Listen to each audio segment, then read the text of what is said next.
ঈদ কাটানো শেষ বাবার বাসায়, তাই এখন চলে যাচ্ছি নিজের বাসায়। তো এখন ভোর 5:30 বাজে, তখন আমরা সিএনজি নিয়ে স্টেশনে চলে যাচ্ছি, কারণ ট্রেন 6টায়। কিন্তু স্টেশনে যাওয়ার পর ট্রেন অনেক লেট ছিল, আসতে আসতে প্রায় আধা ঘন্টা লেট ছিল। তারপরে আমরা অনেক সময় ওখানে দাঁড়িয়ে থেকে তারপরে ট্রেন আসে, ট্রেনে উঠে আমরা চলে আসি। তো আমরা দুজন উঠে পড়ছি, আমরা আমাদের সিটেও বসে পড়ছি। তো এরপরে আমরা সামনের স্টেশনে, মানে 2টা স্টেশন পরে নেমে যাই।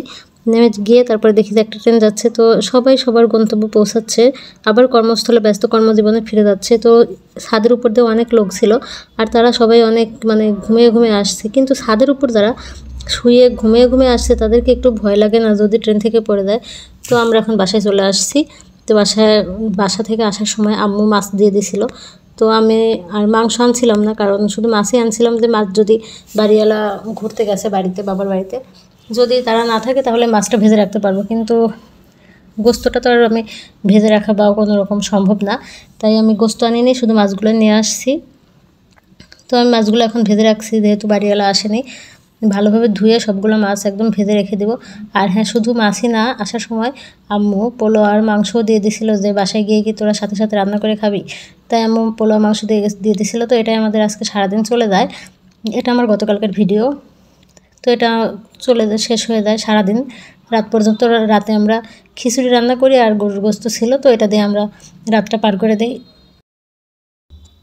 আর বিকেলে সকালবেলা আসার সময় রাস্তায় দেখি যে বাজার দিয়ে কাঁঠাল উঠছে। তো বাসায় আসার পর আপনাদের ভাইয়াকে বলি যে আমি কাঁঠাল আর আম খাবো, মানে এটা আমার অনেক পছন্দের। কাঁঠাল আর আম আমার অনেক পছন্দের। তো আমি হাতে তেল মাখিয়ে নিয়ে কাঁঠালটা বের করে নিয়েছি, কারণ কাঁঠালে অনেক আঠা ছিল, আর কাঁঠাল ভাঙতে গেলে তো অবশ্যই হাতে তেল মাখিয়ে নিতে হবে।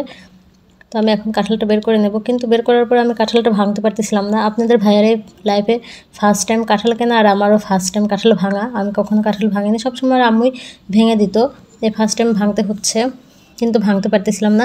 তো আপনাদের ভাইয়া কাঁঠাল তো চিনে না, আমিও তো চিনি না। ও কাঁঠাল নিয়ে আসছে, কাঁঠালটা ভিতরে রোয়াগুলো অনেক ছোট ছোট ছিল, আর এমনিতে মিষ্টি ছিল। আর ছোট থাকলেও মানে একদম মসমসে ছিল না, এটাই সমস্যা। কিন্তু যেমন ছিল একটু নরম নরম, এইরকম কাঁঠালটা আমার অনেক পছন্দের।